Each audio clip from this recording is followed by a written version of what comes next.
کرم تست منے عینی را، اے خدا جو خدا بینو خدا دا مددے، بگردہ بے بلا افتادہ کشتی، ضعیفانو شکستہ رات و پشتی، بحق کے خواجہ عثمان ہارون، مدد کن یا معین الدین چشتی، مدد کن یا معین الدین چشتی، مدد کن یا معین الدین چشتی۔ لائق عزت تکریم واجب الاحترام برادر ذی قدر حافظ محمد امین رضوی صاحب، جملہ علماء کرام، حاضرین محفل، السلام علیکم ورحمۃ اللہ وبرکاتہ۔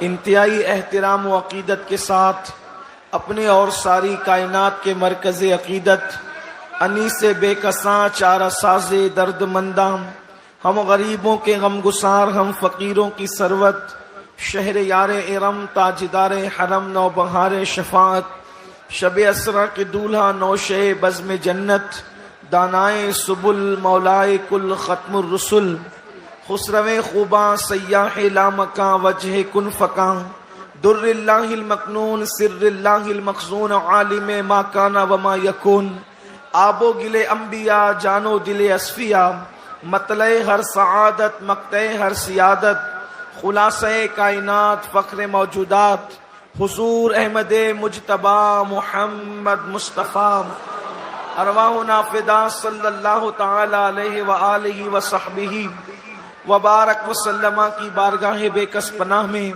جس طریقے سے پڑھاؤں بلند آواز سے میرے ساتھ مل کر پڑھیں۔ الصلاۃ والسلام علیک یا رسول اللہ، الصلاۃ والسلام علیک یا نبی اللہ، الصلاۃ والسلام علیک یا حبیب اللہ، وعلی آلک واصحابک یا نور اللہ، صلی اللہ تعالی علیہ وسلم۔ دن لہو میں کھونا تجھے، شب صبح تک سونا تجھے، دن لہو میں کھونا تجھے، شب صبح تک سونا تجھے، شرم نبی خوف خدا یہ بھی نہیں وہ بھی نہیں، رزق خدا کھایا کیا، فرمان حق ٹالا کیا، شکر کرم ترس سزا یہ بھی نہیں وہ بھی نہیں، ڈر تھا کہ عصیاں کی سزا اب ہوگی یا روز جزا، ڈر تھا کہ عصیاں کی سزا اب ہوگی یا روز جزا، دی ان کی رحمت نے صدا یہ بھی نہیں وہ بھی نہیں۔ آج دار السرور مدینۃ الاولیاء برہان پور کی سرزمین پر سنی دعوت اسلامی کے زیر اہتمام اصلاح عقائد و اعمال کے حوالے سے ایک عظیم الشان روح پرور یہ محفل انعقاد پذیر ہے۔ اللہ میری اور آپ سب کی حاضری کو شرف قبولیت عطا فرمائے۔ بہت لمبی چوڑی کوئی گفتگو شاید اس ماحول میں تو نہیں ہو سکے گی، لیکن اپنی آخرت کی بھلائی کے لیے اور آپ لوگوں کی بھی آخرت کی بھلائی کے لیے چند مفید باتیں اللہ کی توفیق سے پیش کرنے کی سعادت حاصل کی جاتی ہے۔ اللہ تبارک و تعالی مجھے حق کہنے اور آپ تمامی حضرات کو حق سن کر اس پر عمل کرنے اور اسے عام کرنے کی توفیق عطا فرمائے۔ یہاں پر مجھے خوشی ہے کہ ہزاروں کی تعداد میں نوجوان موجود ہیں، بڑی تعداد ہے آپ کی۔ کاش اگر ان سب نوجوانوں کے اندر انقلاب آ جائے تو پوری دنیا کے اندر مسلمان عزت اور سرخروئی حاصل کر سکتے ہیں۔ ہم آپ کی محبتوں کا احترام کرتے ہیں، آپ لوگ اتنی دور دور سے محبت میں آئے ہیں، لیکن اگر آپ خاموشی کے ساتھ تھوڑی دیر کوئی پیغام سن لیں تو اس میں آپ کے لیے بھی اور میرے لیے بھی بھلائی ہے۔ میرے آقا صلی اللہ علیہ وآلہ وسلم کے دیوانوں، اس وقت پوری دنیا کو الحاد اور بے دینی کی طرف لے جانے کی کوشش کی جا رہی ہے۔ کورونا اور لاک ڈاؤن کے اس ماحول میں ہر انسان یہ چاہتا ہے جو دین سے دور ہے، جو مذہب اسلام سے دور ہے، جو اسلام کا دشمن ہے، کہ اس مہاماری کا فائدہ اٹھا کر مسلم نسل کو، نئی نسل کو دین سے دور کیا جائے اور ان کا تعلق کسی بھی طرح دین سے ختم کر دیا جائے۔ آپ کو حیرت ہوگی کہ آخر لوگ دین سے کیوں دور کرنا چاہتے ہیں؟ لوگوں کو دین سے تکلیف کیا ہے؟ لوگوں کو دین سے آخر کیا ایسی تکلیف ہے کہ لوگ ہمیں بھی دین سے دور کرنا چاہتے ہیں اور آپ کو بھی دین سے دور کرنا چاہتے ہیں، پوری دنیا کو اللہ کے دین سے دور کرنا چاہتے ہیں؟ اس کے لیے اتنی رقمیں خرچ ہو رہی ہے اللہ کے دین سے دور کرنے کے لیے۔ کسی ملک میں جنگ کرنے کے لیے، کسی ملک میں جنگ پر خرچہ کرنے کے لیے اتنے خزانوں کے منہ نہیں کھولے جاتے، لوگوں کو قتل کرنے کے لیے اتنے خزانوں کے منہ نہیں کھولے جاتے، حکومتیں بنانے اور گرانے کے لیے اتنے خزانے کے منہ نہیں کھولے جاتے جتنا لوگوں کو دین سے دور کرنے کے لیے خزانے کے منہ کھولے جاتے ہیں۔ اللہ اکبر! پوری دنیا کے اسلام دشمن ممالک جہاں جہاں بھی لوگ بستے ہیں، وہ لوگ آخر کیوں دین سے دور کرنا چاہتے ہیں؟ کبھی آپ نے سنجیدگی سے غور کیا؟ سنجیدگی سے آپ سب بیٹھ، اللہ کا واسطہ بیٹھ، سب بیٹھ، ایک بار درود شریف پڑھو۔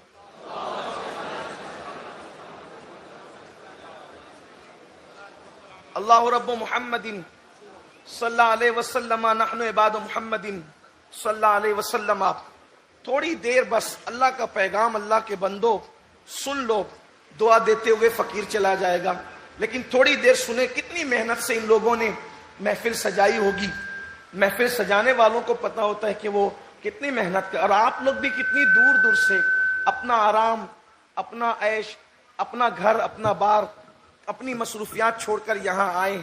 اگر آ کر کے آپ ہلہ کر کے چلے گئے تو نہ آپ کا آنے کا کوئی فائدہ، نہ میرے آنے کا۔ اور پھر یہ اللہ کا گھر ہے، مسجد ہے، مسجد کا احترام ہم پر فرض ہے۔ اگر ہم مسجد کے اندر ہنگامہ کریں گے تو آپ مجھے بتائیں ہونا کیا ہے؟ ذرا سب لوگ عاشقان رسول کی طرح ایک بار درود شریف پڑھے بلند آواز سے۔ اللہم صلی علی سیدنا مولانا محمد مادن الجود والکرم وآلہ واصحابہ وبارک وسلم صلاۃ و سلام علیک یا رسول اللہ صلی اللہ علیہ وآلہ وسلم۔ آپ لوگ مجھے نہیں دیکھ پا رہے تھے، میں آپ کو نہیں دیکھ پا رہا تھا، اس کے لیے میں کھڑا ہو گیا ہوں، لیکن اب اس کے باوجود بھی اگر آپ کی بے چینی ہوگی تو مجھے تھوڑی تکلیف ہوگی۔ ایک بار اور درود شریف پڑھیں بلند آواز سے۔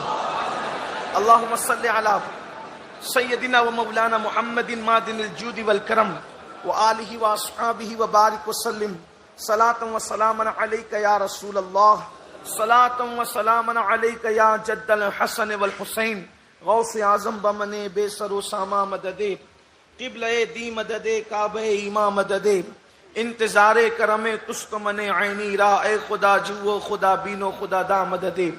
عرض یہ کر رہا تھا آخر لوگوں کو کیا تکلیف ہے دین سے کہ کسی مشن پر لوگ اتنا پیسہ خرچ نہیں کرتے۔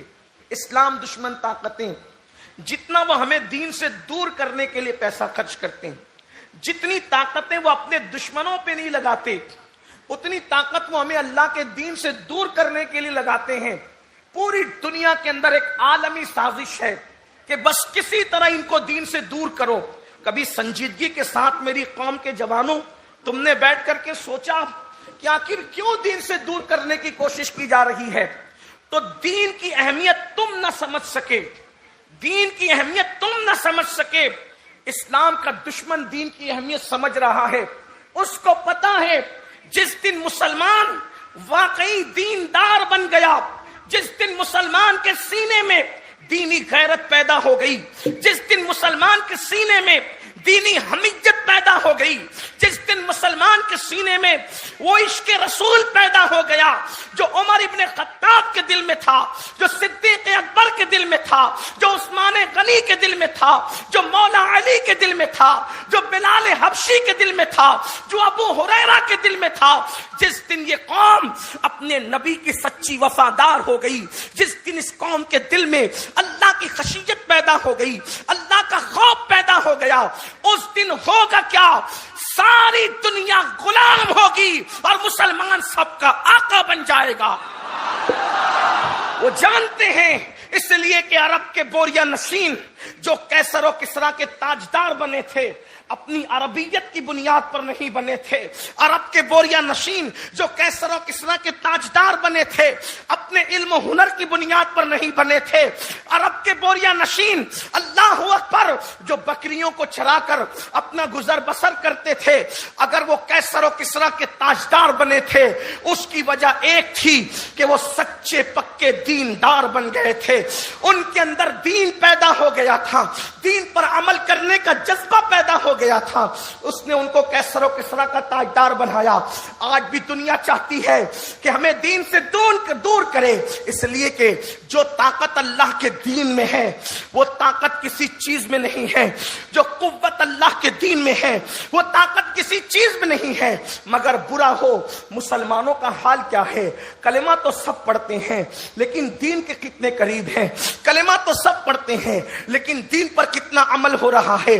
آئیے آپ کو بتاؤں، میرے آقا صلی اللہ علیہ وآلہ وسلم کے دیوانوں، جب مسلمانوں کو نعرہ لگانے کی بات آتی ہے تو اتنی قوت آ جاتی ہے کہ انسان کے کان پھٹ جائیں، لیکن جب عمل کی بات آتی ہے تو مسلمان سستی کا شکار ہوتا ہے، مسلمان غفلت کا شکار ہوتا ہے۔ آپ مجھے بتائیں مسلمانوں، اگر اس مجمع کو کوئی گزرتا ہوا راہ چلتا ہوا مسافر جس کا اسلام سے تعلق نہیں ہے وہ دیکھ لے تو اس پر کتنی ہیبت جمے گی، یا کسی تک پہنچے تو اس کی ہیبت کا عالم کیا ہوگا؟ رات دیر گئے جبکہ لوگ بستروں میں نیند لے رہے ہوں گے، جبکہ لوگ بستروں میں آرام کر رہے ہوں گے، کچھ لوگ ایسے بھی اتنی بڑی تعداد میں جمع ہیں۔ مجھے بتاؤ، جب دین سننے کے لیے مسلمان جمع ہو جائیں تو اللہ اکبر لوگوں پر یوں حیرت طاری ہوتی ہے، جب دین کا پیغام سننے کے لیے جمع ہو تو لوگوں پر اتنی حیرت طاری ہوتی ہے، اگر مسلمان دین پر عمل کرنے کے لیے جمع ہو جائیں تو اس وقت انقلاب کا عالم کیا ہوگا، اس وقت تبدیلی کا عالم کیا ہوگا۔ لیکن برا ہو ہم نے ہمیشہ زبان کے دعوے کیے، برا ہو ہم نے ہمیشہ دین سے دوری اختیار کی۔ مجھے بتاؤ اپنی زندگیوں میں دین کتنا ہے؟ اللہ اکبر، فجر کی نماز میں اگر بستر پر کوئی پڑا ہوا ہے تو میرا جوان ہے، نماز فجر جا رہی ہے، مسجدیں ویران ہے، اسی طریقے سے عورتوں پہ پاپ کی نظر ڈالی جا رہی ہے۔ کون ڈال رہا ہے؟ مسلم جوانوں کا یہی حال ہے۔ ہمارے گھروں کے اندر اگر فریج میں شراب رکھی ہوئی ہے وہ کس کے گھر ہے؟ وہ مسلمانوں کے گھر ہے۔ سب سے زیادہ اگر موبائل پر جوا کوئی کھیلنے والی قوم ہے الا ماشاء اللہ اس میں مسلم جوانوں کا نام آگے ہے۔ مسلمان ہم کہاں تھے اور آج کہاں پہنچ گئے؟ آؤ میں آپ کو بتاؤں، اللہ اکبر، دین سے دوری کا نتیجہ یہ ہے، نہ ماں باپ کا احترام ہے، نہ مسجدوں کا احترام ہے، نہ قرآن کا احترام ہے، نہ رحمان کا احترام ہے، نہ نبی کا ایسا احترام ہے جیسا کہ ان کا احترام کرنے کا حق ہے۔ میرے آقا صلی اللہ علیہ وسلم کے دیوانوں، ابھی میں نے یہ دعویٰ کیا کہ مسلمان رحمان کا یعنی اللہ کا ویسا احترام نہیں کرتے جیسا کہ احترام کرنے کا حق ہے، تو آپ کہیں گے کوئی ایسا بھی ہے جو اللہ کا احترام نہ کرتا ہو ایسا جیسا کہ کرنے کا حق ہے؟ میں کہتا ہوں، میں اپنی زبان سے کچھ کہوں، میں آپ کی عدالت میں ایک مقدمہ رکھتا ہوں۔ مجھے بتاؤ، اگر ابا کو سگریٹ ناپسند ہے، اگر باپ کو سگریٹ ناپسند ہے تو کیا باپ کے سامنے سگریٹ پینے کی ہمت کرتے ہو؟ ذرا بتانا۔ اللہ اکبر، ہے کوئی برہان پور میں ایسا جوان جو اپنے باپ کے سامنے کسی عورت کے آنچل پہ ہاتھ ڈال دے، کسی عورت کے کندھے پہ ہاتھ رکھ دے؟ ہے کوئی ایسا جوان؟ نہیں۔ آپ مجھے بتائیں، اگر باپ دیکھ رہا ہو تو سگریٹ نہیں پیتے، باپ دیکھ رہا ہو تو کسی عورت کے آنچل پہ ہاتھ نہیں ڈالتے، باپ کے دیکھنے کا اتنا خیال ہے اور میرا اللہ دیکھ رہا ہے پھر بھی شراب پی جا رہی ہے، میرا اللہ دیکھ رہا ہے پھر بھی جوا کھیلا جا رہا ہے، میرا اللہ دیکھ رہا ہے پھر بھی فلموں کے اندر زنا کے مناظر دیکھے جا رہے ہیں، میرا اللہ دیکھ رہا ہے پھر بھی حرام لقمے کھائے جا رہے ہیں، میرا اللہ دیکھ رہا ہے پھر بھی سود کے لقمے کھائے جا رہے ہیں، میرا اللہ دیکھ رہا ہے پھر بھی ماں باپ کی بے حرمتی کی جا رہی ہے، میرا اللہ دیکھ رہا ہے پھر بھی ایک جوان دوسرے جوان کے ساتھ بدفعلی کرتا نظر آتا ہے۔ وہ کون سے گناہ ہیں، وہ کون سے جرائم ہیں جو قوم مسلم کے اندر موجود نہیں؟ اور سنو، اسلام دشمن طاقتیں تمہیں یہیں لا کر کے کھڑا کرنا چاہتی تھی کہ تم مصطفیٰ جان رحمت سے وفا نہ کرو، زندگی کے اندر گناہوں کا جذبہ پیدا ہو جائے، نیکیوں کا جذبہ خود بخود ختم ہو جائے گا۔ کسی عورت پر پاپ کی نظر ڈالو گے تو عشق مصطفیٰ میں تڑپنے کا جذبہ خود بخود ختم ہو جائے گا۔ جب کسی کے زلف و رخسار کی بات کرو گے تو تلاوت قرآن میں واللیل اور والضحیٰ کیوں کر پڑھو گے؟ اللہ اکبر۔ اسلام دشمن طاقتیں بڑی ہوشیاری اور چالاکی کے ساتھ ہمیں دین سے دور کر گئی اور وہ اللہ اکبر ہمیں جرائم سے قریب کر گئی۔ اللہ اللہ، کل کے مسلمان کا حال کیا تھا؟ اللہ اکبر، کل کے مسلمان کا حال یہ تھا، کتنا بھی تھکا ہوتا، تھکا ماندہ ہوتا، کیسے بھی حالات ہوتے، لیکن اس کی زندگی سے کبھی نماز کا جذبہ ختم نہیں ہوتا۔ گھر میں بھی نماز کا ماحول، باہر بھی نماز کا ماحول۔ اسی طریقے سے تقوی اور پرہیزگاری کا عالم کیا تھا، میں حیران رہتا ہوں۔ آئیے ذرا آج سے پہلے کی اس تہذیب کی طرف چلیں، اس کلچر کی طرف چلیں، اس تمدن کی طرف چلیں۔ ایک بیٹا اپنی ماں کے پاس ننھا سا آتا ہے، اس بچے کا نام ہے محمد احمد بدایونی، اور وہ بچہ آ کر کہتا ہے ماں بھوک لگی ہے مجھے۔ توجہ کرنا، ماں مجھے بھوک لگی ہے۔ ماں اپنے بچے سے کہتی ہے بیٹا کھانا نہ مانگنا، اس لیے کہ آج ہم اللہ کے مہمان ہیں، آج ہم اللہ کے مہمان ہیں، تم نے کھانا نہیں مانگنا۔ ماں یہ اللہ کا مہمان کیا ہوتا ہے؟ کہ بیٹا جس دن انسان اللہ کا مہمان ہوتا ہے اس دن اس کو فاقہ کرنا ہوتا ہے، جس دن وہ اللہ کا مہمان ہوتا ہے اس کو فاقہ کرنا ہوتا ہے۔ ماں فاقہ کیوں کرتے ہیں؟ اس لیے کہ بیٹا جب گھر میں حلال چیز کھانے کو نہیں رہتی تو پھر اچھے لوگ فاقہ کر لیتے ہیں لیکن حرام لقمہ نہیں کھاتے، اچھے لوگ فاقہ کر لیتے ہیں لیکن حرام لقمہ نہیں کھاتے، اس لیے ہم آج اللہ کے مہمان ہیں۔ اس کے بعد پھر چند دنوں کے بعد وہی بچہ پھر آتا ہے، ماں بھوک لگی ہے، بیٹا آج بھی ہم اللہ کے مہمان ہیں۔ ماں نے اس بچے کو اللہ کی مہمانی کی اتنی عظمت سکھا دی کہ جب کئی دن تک مسلسل کھانا پکتا تھا تو پھر وہ بچہ ماں سے کہتا تھا ماں ہم اللہ کے مہمان کب بنیں گے؟ اس لیے کہ پیٹ بھر کے کھانے میں اب مجھے وہ مزہ نہیں آتا جو اللہ کا مہمان بن کر کے فاقہ کرنے میں مزہ آتا۔ ہم اللہ کے مہمان کب بنیں گے؟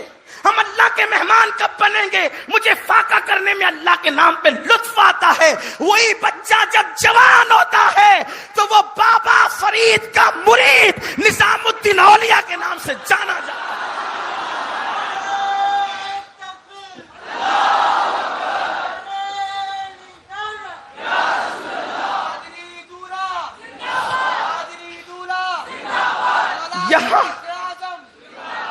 یہاں تو حرام و حلال کی کوئی تمیز ہی نہیں ہے۔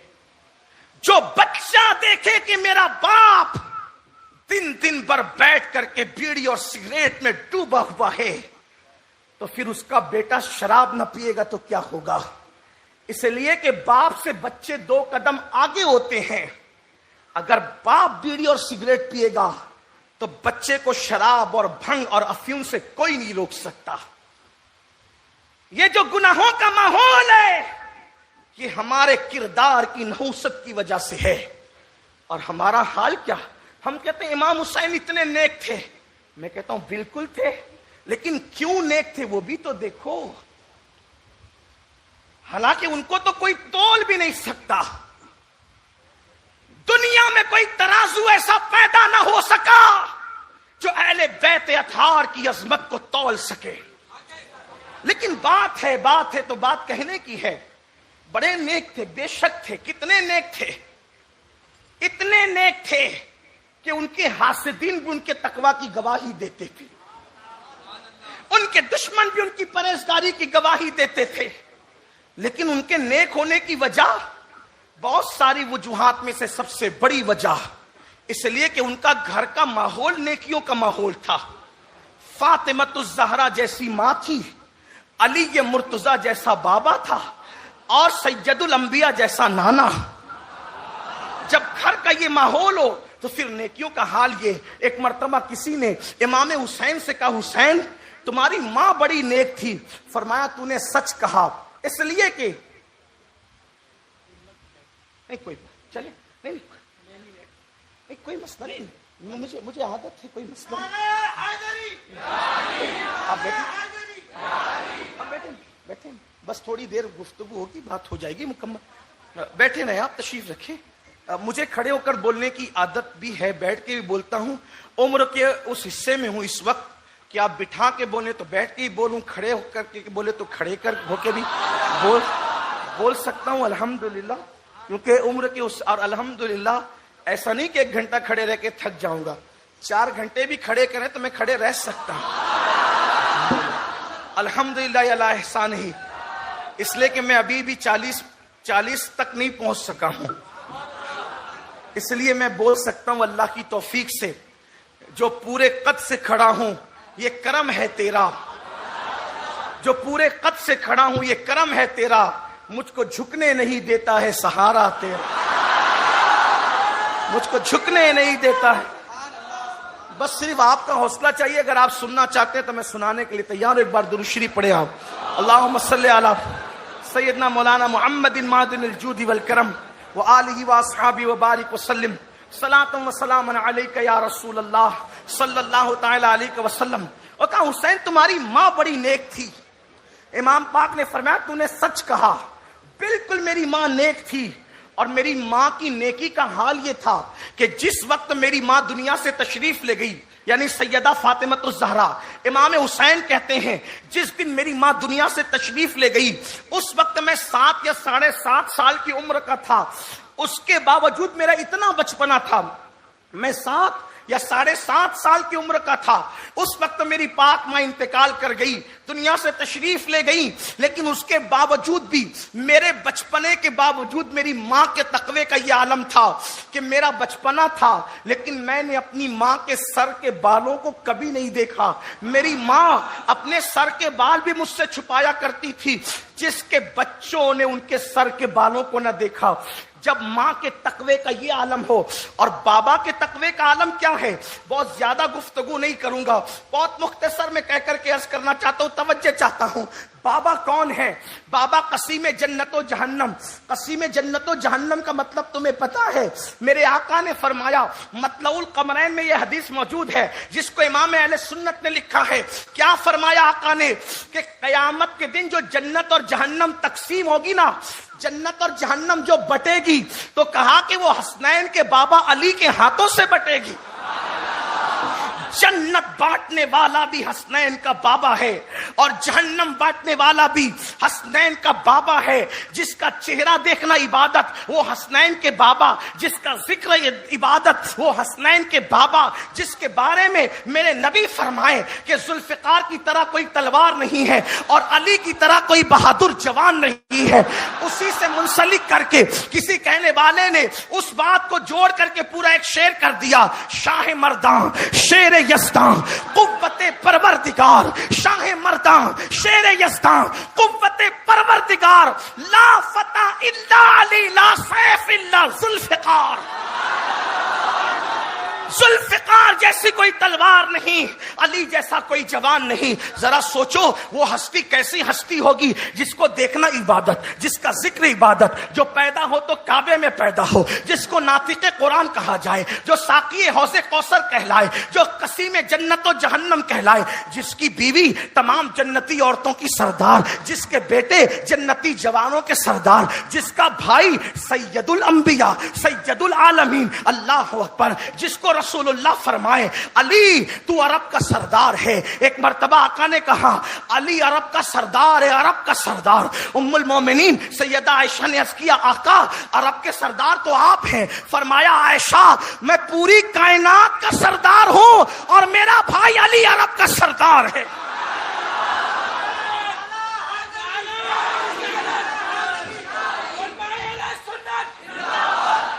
اگر علی مرتضیٰ کے فضائل پڑھوں رات ختم ہو بات ختم نہ ہو، ٹھیک، لیکن آؤ ایسی ہستی، ایسی شخصیت جب رات کا آخری حصہ آتا، توجہ کرنا، جو جنت بانٹنے والا علی ہے، جب رات کا آخری حصہ آتا تو علی مرتضیٰ مصلی پر جب عبادت کرتے تو اپنی داڑھی پکڑتے اور داڑھی پکڑ کر اللہ کی بارگاہ میں ایسے گریا وہ زاری کرتے، ایسے روتے، ایسے آہو بکا کرتے کہ جیسے کسی کو سانپ ڈس لے، زہریلا سانپ، تو وہ کیسے تڑپ تڑپ کے روتا ہے، علی مرتضیٰ رات کے آخری حصے میں اپنی داڑھی کو پکڑ کر یوں روتے تھے اور کہتے تھے علی کی بخشش کر دے، علی سے راضی ہو جا۔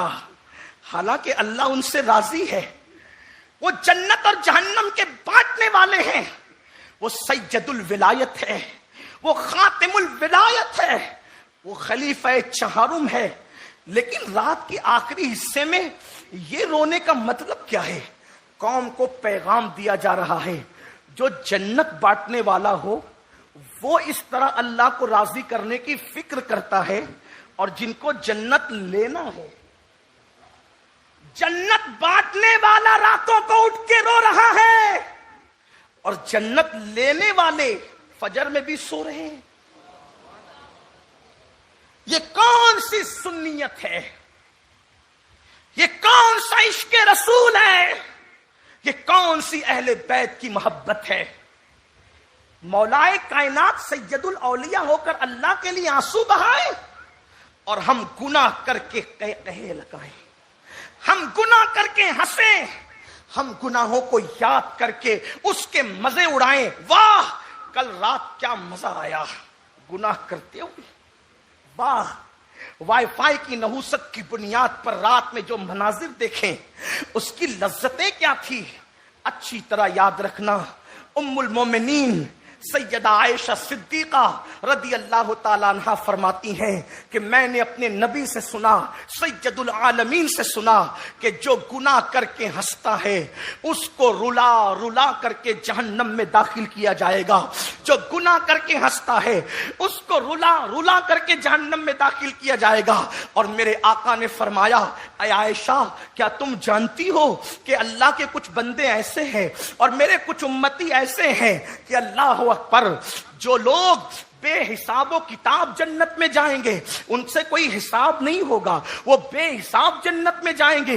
ام المومنین نے پوچھا یا رسول اللہ صلی اللہ علیہ وآلہ وسلم میرے ماں باپ آپ پہ قربان، بے حساب جنت میں جانے والے لوگ کون ہیں؟ تو آقا فرماتے ہیں جو اپنے گناہوں کو یاد کر کے راتوں کو رویا کریں گے اکیلے میں، جو اپنے گناہوں کو یاد کر کے اکیلے میں راتوں کو رویا کریں گے، اللہ ان کے گناہ نہیں دیکھے گا، ان کے رونے کے سبب سے اللہ ان کو بے حساب جنت میں داخل فرمائے گا۔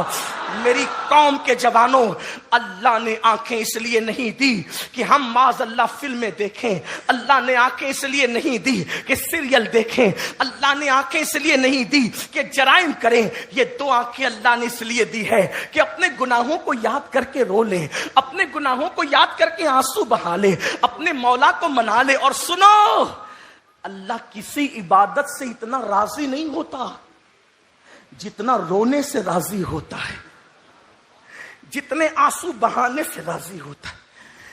جن جن سے میرا اللہ راضی ہے ان سب کو دیکھ لو، وہ سب آنسو بہانے والے ہیں، بلکہ میرے نبی نے شہید کے خون سے افضل اللہ کے خوف سے نکلنے والے آنسوؤں کو قرار دیا ہے۔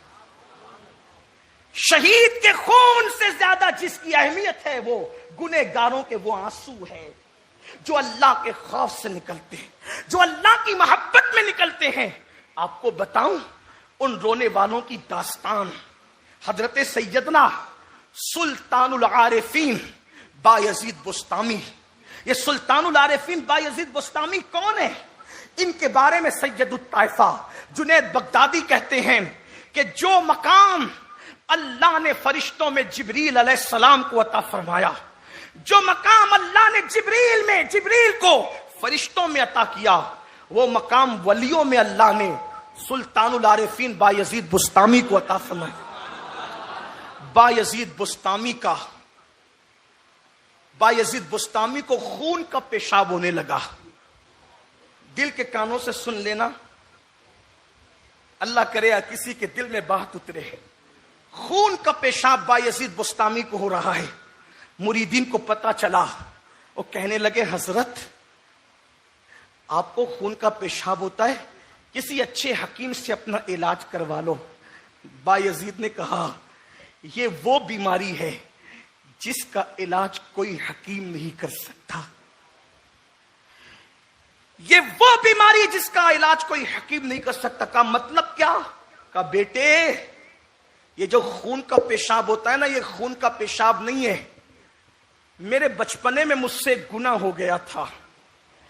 جب اس گناہ کا جواب دینے کا تصور میرے ذہن میں آتا ہے کہ جب میں اللہ کی عدالت میں کھڑا رہوں گا, توجہ کرنا, جب میں اللہ کی عدالت میں کھڑا رہوں گا اور میرا اللہ مجھ سے پوچھے گا بایزید تو نے فلاں فلاں کام کیوں کیا تھا, تو میں اللہ کو کیا جواب دوں گا؟ کیا جواب دوں گا اس تصور سے جب مجھے اللہ کا خوف مجھ پہ طاری ہوتا ہے تو میرا جگر پگھل پگھل کر اللہ کے خوف کی وجہ سے میرا جگر پگھل پگھل کر پیشاب کے رستے سے بہتا ہے. تو تم کو لگتا ہے کہ مجھے خون کا پیشاب ہو رہا ہے, حالانکہ وہ خون کا پیشاب نہیں ہوتا, بلکہ وہ اللہ کے خوف سے میرا جگر پگھل کر کے بہتا ہے. سیدنا معروف کرخی, یہ معروف کرخی کون ہے پتا ہے؟ غوث پاک جس کے مزار پر جا کر کے چلا کرتے تھے. غوث پاک جس کے مزار پہ جائیں, ہم جب کسی شہر میں جاتے تو لوگ کہتے ہیں حضرت وہاں چلو, وہ فلاں خانقاہ کے سجادہ نشین آتے تھے تو وہاں جاتے تھے. اب آپ اندازہ کرو وہ کتنے بڑے بزرگ ہیں, وہ کتنے بڑے بزرگ ہیں. وہ فلاں عالم ان کے یہاں جاتے, وہ فلاں بزرگ ان کے یہاں جاتے. میں کہتا ہوں ذرا معروف کرخی کی شان کا اندازہ کوئی کرے کہ ولیوں کا سلطان جس کے یہاں جا کر چلے کرتا ہو. اور غوث پاک نے فرمایا, غوث پاک نے, توجہ کرنا, غوث پاک نے فرمایا کہ میرے پیروں کے اندر, میرے مرشدوں میں سب سے زیادہ کسی کے مزار نے مجھے فیض پہنچایا ہے تو وہ حضرت معروف کرخی کا مزار ہے. یہ غوث پاک کے پیروں کے بھی پیر ہوتے ہیں معروف کرخی, مگر 40 سال تک معروف کرخی نے آسمان کی طرف کبھی نظر نہیں اٹھائی. کتنے سال؟ 40 سال. کسی نے کہا حضور آپ آسمان کی طرف نہیں دیکھتے. کہا بیٹا آج کی بات نہیں ہے, یہ 40 سال ہو گئے. اللہ سے شرم آتی ہے, آسمان کی طرف نظر نہیں اٹھاتا ہوں. کیوں؟ کہا ایک گناہ ہو گیا تھا. توجہ کرنا, میں ان کیا کہہ رہے ہیں وہ ولی, مجھ سے گناہ ہو گیا بیٹا, اس لیے میں 40 سال سے, اور ایک ہی گناہ ہوا, 40 سال سے میں آسمان کی طرف نظر نہیں اٹھا رہا ہوں اللہ کے ڈر سے. کہا حضرت وہ گناہ بھی تو بتاؤ, وہ گناہ کیا تھا؟ اس لیے کہ گناہ بھی تو پتا چلے وہ گناہ کون سا تھا. دھیان سے سننا, اللہ والوں کی شان اور ان کی خشیت اور ان کا خوف. حضرت وہ گناہ کون سا تھا؟ کہا بیٹا تمہیں پتا ہے نا کہ میں کپڑے کا تاجر ہوں اور کپڑوں کی تجارت کرتا ہوں. ایک مرتبہ مارکیٹ میں آگ لگ گئی, مارکیٹ میں آگ لگی تو پتا چلا لوگوں کی دکانیں جل گئی. میں صبح کو پہنچا تو مجھے معلوم ہوا کہ سب کی دکان جل گئی, میری دکان بچ گئی. تو میں نے اللہ سے کہا الحمدللہ, خوش ہو کے کہا الحمدللہ میری دکان بچ گئی. بیٹا یہی گناہ ہو گیا. یہ دین ہے, دین, یہ دین ہے. سب کی دکانوں کے جلنے کے بعد اپنی دکان بچنے پہ خوش ہو کے کہا الحمدللہ. الحمدللہ پڑھنے کو گناہ نہیں کہا انہوں نے, اپنی دکان کے بچنے پہ خوشی کے اظہار کی بات کر رہے وہ. میری دکان بچ گئی, سب کی جل گئی, خوش ہو کے کہا الحمد. بیٹا یہی گناہ ہو گیا. کہا حضور یہ کون سا گناہ ہے؟ فرمایا تجھے نہیں پتا کہ اللہ کے رسول نے فرمایا مومن وہی ہے جو اپنے لیے پسند کرے تو وہی بات اپنے مومن بھائی کے لیے پسند کرے. مومن وہ ہے جو چیز اپنے لیے پسند کرتا ہے وہی اپنے مومن بھائی کے لیے پسند کرتا ہے. بیٹا اور مومنوں کی دکان جلنے پر مجھے دکھ نہ ہوا، حالانکہ ان کی دکان جلنے کا جتنا دکھ ان کو تھا، مومن ہونے کی وجہ سے مجھے بھی ہونا چاہیے تھا، وہ دکھ مجھے نہیں ہوا، اپنی دکان کے بچنے پہ خوشی ہو گئی۔ یہ ایک ایسا گناہ مجھ سے ہوا ہے کہ 40 سال سے میں نے آسمان کی طرف اللہ سے حیا کرتے ہوئے نظر نہیں اٹھائی۔ یہ بھی کوئی گناہ ہے؟ بولو تو صحیح، یہ کوئی گناہ ہے؟ کوئی گناہ نہیں۔ اپنی دکان کے بچنے پہ خوشی منائی جا سکتی ہے، کون ناجائز کہتا ہے، کون حرام کہتا ہے؟ لیکن جن کے رتبے ہیں سوا، ان کو سوا مشکل ہے۔ جو اپنی دکان بچنے پہ خوشی منا لے وہ 40 سال تک آسمان کی طرف نظر نہیں کرتا۔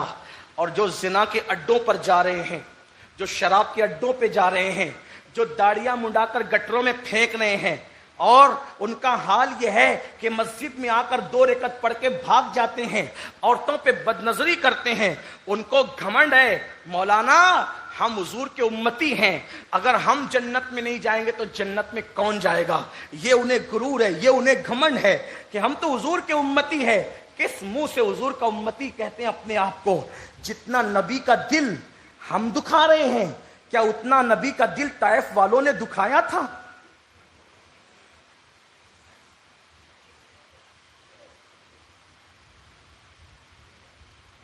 آپ ہی نہیں اس جرم میں مبتلا ہیں، اس جرم میں تو ہم بھی مبتلا ہیں۔ میں اپنے آپ کو آپ سے الگ نہیں کرتا۔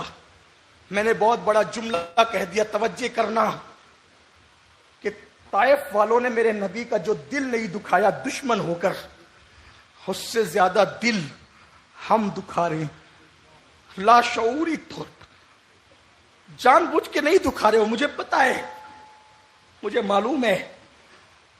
جب نبی کا ذکر کرنے والوں سے اتنی محبت ہے تمہیں، تو نبی سے کتنی محبت ہوگی میں جانتا ہوں، لیکن دکھا تو نبی کا دل رہے ہو نا۔ اب کہیں گے وہ کیسے؟ طائف والوں نے پتھر مارے تھے میرے نبی کو، تو وہ پتھر میرے نبی کے جسم پہ لگے تھے، اور ہم داڑیاں منڈا کر گٹروں میں پھینکتے ہیں تو یہ ایسا تیر ہے جو میرے نبی کے جسم پر نہیں لگتا، یہ میرے نبی کے دل پہ لگتا ہے۔ جب کانوں میں ایئر فون لگا کر کے تم گانے سنتے ہو تو یہ وہ تیر ہے جو حضور کے جسم پر نہیں بلکہ حضور کے دل پہ لگتا ہے۔ کیوں؟ جب تم داڑیاں منڈا کر گٹر میں پھینکو، تم فلم دیکھو، ہاں لاک ڈاؤن میں 4 5 مہینہ ہم گھروں میں فری بیٹھے رہے، تو ہم نے پوری زندگی اتنی فلمیں نہیں دیکھی جتنی 4-5 مہینے میں فلمیں دیکھی۔ یہی ہوا نا؟ جو قوم دکھ کے وقت بھی اللہ کی بارگاہ میں توبہ نہ کرے، اور دکھ کے وقت بھی اپنے نبی کو قبر انور میں اذیت اور دکھ پہنچائے، تکلیف پہنچائے، اس قوم کا مقدر کون کیسے سنوار سکتا ہے؟ اس لیے کہ لوگ کہتے ہیں مسلمانوں کی خوشیاں کیسے چھن گئی، مسلمانوں کی خوشیاں کیسے چھن گئی۔ میں کہتا ہوں جو قوم اپنے نبی کو خوش نہ کر سکے وہ قوم کبھی خوش نہیں رہ سکتی، کیونکہ ہم نے اپنے بزرگوں سے سنا ہے جو ماں باپ کو خوش نہیں رکھتا اللہ اس کو خوشی کبھی نہیں دیتا، چاہے وہ لکھپتی ہو جائے، چاہے وہ کروڑ پتی ہو جائے، چاہے وہ اربوں پتی ہو جائے، چاہے وہ خربوں پتی ہو جائے، چاہے وہ بادشاہ ہو جائے، ملک کا نہیں، اگر وہ پوری دنیا کا بھی بادشاہ بن گیا اور اس نے ماں باپ کو دکھ دیا تو وہ کبھی خوش نہیں رہے گا۔ جو ماں باپ کو خوش نہ کرے، جب وہ خوش نہیں رہ سکتا، تو جو قوم اپنے نبی کو خوش نہ کرے، اپنے نبی کا دل دکھائے، اپنے نبی کے دل کو تکلیف پہنچائے، بتاؤ وہ قوم خوش کیسے رہ سکتی ہے؟ میں لوگوں سے سنتا ہوں خوش رہنے کے 5 اصول، خوش رہنے کے 10 اصول، خوش رہنے کے 20 اصول، خوش رہنے کے لیے فلاں مفکر نے یہ کہا، خوش رہنے کے لیے فلاں مفکر نے وہ کہا۔ کوئی کہتا ہے باغ گھومو خوش رہو گے، کوئی کہتا ہے دولت کماؤ خوش رہو گے، کوئی کہتا ہے ایجوکیشن حاصل کرو خوش رہو گے، کوئی کہتا ہے بچوں کے ساتھ کھیلو خوش رہو گے۔ میں بڑی ذمہ داری سے اللہ کے گھر میں کہتا ہوں کسی کو خوشی کبھی نصیب نہیں ہو سکتی جب تک کہ آمنہ کے لال کو خوش نہ کر دو۔ ان کی خوشی کے بغیر کوئی خوشی کسی کو نصیب نہیں ہو سکتی. اس لیے سنیو اپنے اعمال کا احتساب کرو. حضور کو قبر میں تکلیف نہ پہنچاؤ, حضور علیہ السلام کو اذیت مت پہنچاؤ. ہمارے گناہ حضور کا دل دکھاتے ہیں, کیونکہ میرے نبی نے فرمایا صلی اللہ علیہ وآلہ وسلم, آقا فرماتے ہیں جب میں تمہاری نیکیاں دیکھتا ہوں تو میرا دل خوش ہوتا ہے, اور جب میں تمہارے گناہ دیکھتا ہوں اس وقت میرے دل کو تکلیف پہنچتی ہے. حضور کے دل کو کیوں تکلیف پہنچا رہے ہو؟ حضور علیہ السلام کو اذیت کیوں پہنچا رہے ہو؟ خدا کے لیے آؤ میرے نبی کو خوش کرو, ورنہ یاد رکھنا. اللہ اکبر. جگر مراد آبادی نے کہا تھا نازک ہے بہت غیرت سلطان مدینہ, نازک ہے بہت غیرت سلطان مدینہ. اس لیے کہ ہم نے نبی کو رحمت للعالمین کی حیثیت سے دیکھا ہے, ہم نے نبی کو رحمت کی حیثیت سے دیکھا, ہم نے نبی کو رحم دل کی حیثیت سے دیکھا, ہم نے نبی کو غیور کی حیثیت سے نہیں دیکھا. میرے نبی جیسے کائنات میں سب سے بڑے رحم دل ہے, ویسے ہی میرے نبی پوری کائنات میں سب سے زیادہ غیرت والے, غیرت مند ہے. توجہ کرنا, دل کا درد آپ کے دل کے دروازے پہ رکھنا چاہتا ہوں. اسی طرح میرے نبی غیرت والے بھی ہیں, حضور کی غیرت بہت زیادہ ہے. آقا ارشاد فرماتے سب سے زیادہ غیرت والا میرا اللہ ہے, سب سے زیادہ غیرت والا میرا اللہ ہے, اور اللہ کی مخلوق میں سب سے زیادہ غیرت والا میں محمد ہوں. اب حضور کی غیرت دیکھنا, حضور کی غیرت, حضور کی غیرت پاک. جگر کہتے ہیں نازک ہے بہت غیرت سلطان مدینہ. ایک مرتبہ ایک صحابی نے, ایک جوان نے, ایک صحابی نے بلا ضرورت, جتنی ان کو ضرورت نہیں تھی اس سے زیادہ مسجد نبوی سے اونچا مکان بنایا, گھر بنایا. میرے آقا نے پوچھا یہ کس کا گھر ہے, یہ کس کا مکان ہے؟ فلاں کا.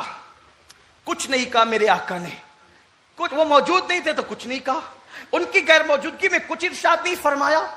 پھر بعد میں وہ صحابی آئے, انہوں نے کہا السلام علیکہ یا رسول اللہ, میرے آقا آپ پہ سلام ہو. حضور نے منہ پھیر لیا. بس اتنی بات سن لو اور پھر تھوڑا سا اپنا جائزہ لے لیں ہم سب, اور بات مکمل ہونے کے قریب پہنچتی ہے. پھر السلام علیکہ یا رسول اللہ, حضور نے منہ پھیر لیا. کس سے؟ کس سے؟ روئے زمین کی سب سے افضل ترین مخلوق جسے صحابی کہتے ہیں. جس کسی کو صحابی کہہ دیا یہ منقبتوں کی انتہا ہے. اغواث سے بڑا مرتبہ, اقطاب سے بڑا مرتبہ, ابدال سے بڑا مرتبہ, نبیوں کے بعد روئے زمین پہ سب سے بڑا مرتبہ صحابہ کا ہے. سلام کرنے منہ پھیر لیا, جواب نہیں دیا, جواب نہیں دیا. دوسری طرف سے آئے, السلام علیکم, منہ پھیر لیا, جواب نہیں دیا. وہ صحابی تھے میرے اور آپ کی طرح, زبان کے دھنی نہیں تھے, صرف صحابی تھے. جب 2 بار میرے آقا نے منہ پھیرا تو انہوں نے پوچھا دوسرے صحابہ سے, جانے کائنات, روح کائنات, ہماری خوشیوں کی جان, نبی ناراض کیوں ہو گئے؟ حضور کیوں ناراض ہو گئے؟ کہا تمہارے گھر کے قریب سے گزرے تھے, تم نے ضرورت کے بغیر میں شرح کے طور پہ اضافہ کر رہا ہوں تاکہ کوئی غلط فہمی کا شکار نہ ہو, ضرورت کے بغیر تم نے مسجد سے اونچا گھر بنا دیا, اس لیے وہ ناراض ہو گئے. سلام کا جواب نہیں دیتے. اللہ اکبر. ابھی سورج غروب نہیں ہوا تھا, انہوں نے پورا گھر ڈھا دیا, اینٹ سے اینٹ بجا دی, زمین بوس کر دیا. پھر آیا السلام علیکہ یا رسول اللہ, حضور نے جواب دیا. خوش ہو گئے آقا, آقا کو خبر دے دی گئی کہ وہ گھر. انہوں نے کہا جس سے میرا محبوب ناراض ہو جائیں ایسے گھر کو میں توڑ ہی دینا چاہتا ہوں. آپ سے پوچھتا ہوں یہ جو کہا نا ہم نے, ہم تو نبی کے امتی ہیں, نبی ہمیں جنت میں لے جائیں گے, بالکل لے جائیں گے, میرا عقیدہ ہے. اور میرا عقیدہ یہ بھی ہے, ایک میں کیا میرے عصیاں کی حقیقت کتنی, مجھ سے 100 لاکھ کو کافی ہے اشارہ تیرا. بالکل میرا عقیدہ ہے, مگر نازک ہے بہت غیرت سلطان مدینہ. میری توجہ اس طرف بھی ہے کہ جب روئے زمین کی افضل ترین مخلوق گھر بنا دے صرف ضرورت کے بغیر، وہ منہ پھیر لیں، وہ منہ پھیر لیں. انہوں نے نماز نہیں چھوڑی تھی، انہوں نے داڑھی نہیں مڈائی تھی، انہوں نے زنا نہیں کیا تھا، انہوں نے شراب نہیں پی تھی، انہوں نے کسی کو گالی نہیں دی تھی، انہوں نے کسی کا مال لوٹ کر نہیں کھایا تھا. بس بات اتنی تھی کہ گھر بنا لیا تھا ضرورت کے بغیر، یا کم ضرورت تھی گھر زیادہ بن گیا تھا، منہ پھیر لیا، سلام کا جواب تک نہ دیا. سنیو سوچو، قیامت کا دن ہوگا، قیامت کا دن سجے گا. بس اسی پر اپنی یہاں بیٹھے بیٹھے قیامت میں چلو. تصورات کی دنیا میں قیامت کا دن ہوگا. کیسا ہوگا قیامت کا دن؟ ماں بیٹے سے بھاگے گی، ماں کہے گی تو کون ہے میں نہیں پہچانتی، بیٹا ماں کو کہے گا تو کون ہے میں نہیں جانتا. بیٹے پہ جو گزرے گی باپ کو خبر نہیں، باپ پہ جو گزرے گی بیٹے کو خبر نہیں. کوئی کسی کا پرسان حال نہیں ہوگا. نفسی نفسی، آدم علیہ السلام سے لے کے عیسیٰ علیہ السلام تک سب کی زبان پہ نفسی نفسی. اسی کے ساتھ اذهبوا الی غیری، ہنگامہ محشر ہے. اس میں ایک ہی ذات ہے، بس ایک ذات جو کہہ رہی انا لہا انا لہا انا لہا. آؤ میں ہی تمہاری شفاعت کے لیے ہوں، میں ہی تمہیں جنت میں لے جانے کے لیے ہوں. وہ ندا لگائے، کوئی جا کے کھڑا ہو، حضور مجھے بھی تو دینا جنت. اور اگر وہ منہ پھیر لے،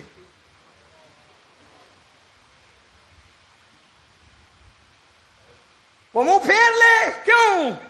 نازک ہے بہت غیرت سلطان مدینہ.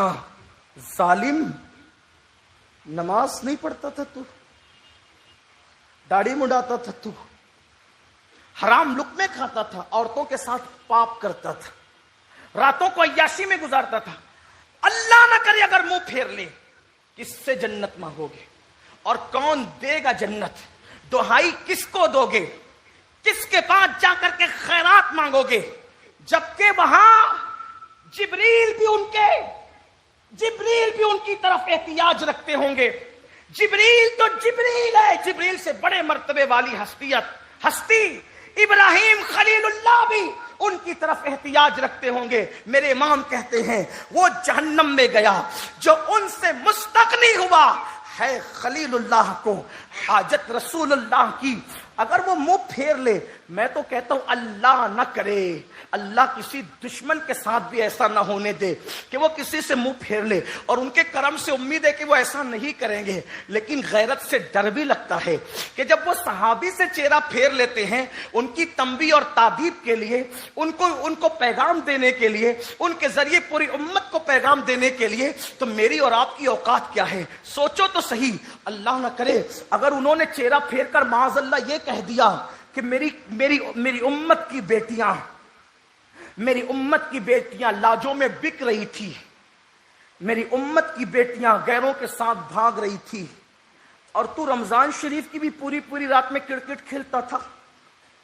میری امت کی بیٹیاں غربت کی وجہ سے اپنا جسم بیچ رہی تھی، اور تو اپنی بیٹی کی منگنی پر 5-5 لاکھ روپے خرچہ کرتا تھا. میری امت کی بیٹیاں، ان کی آبرو چھینی جا رہی تھی، اور ان کو غربت کی وجہ سے رشتے نہیں آ رہے تھے. اس وقت تو گلچھدے اڑا رہا تھا. اس وقت ہمارے پاس جواب کیا ہوگا؟ اور کوئی جواب نہیں ہوگا، اس لیے کہ ان کی بارگاہ میں جواب دینا اتنا آسان نہیں ہے. سنیو، عیش کدے چھوڑو، غفلت چھوڑو، اپنی طبیعت سے زندگی گزارنا چھوڑو، حضور کی شریعت کی طرف آؤ، حضور کے دین کی طرف آؤ.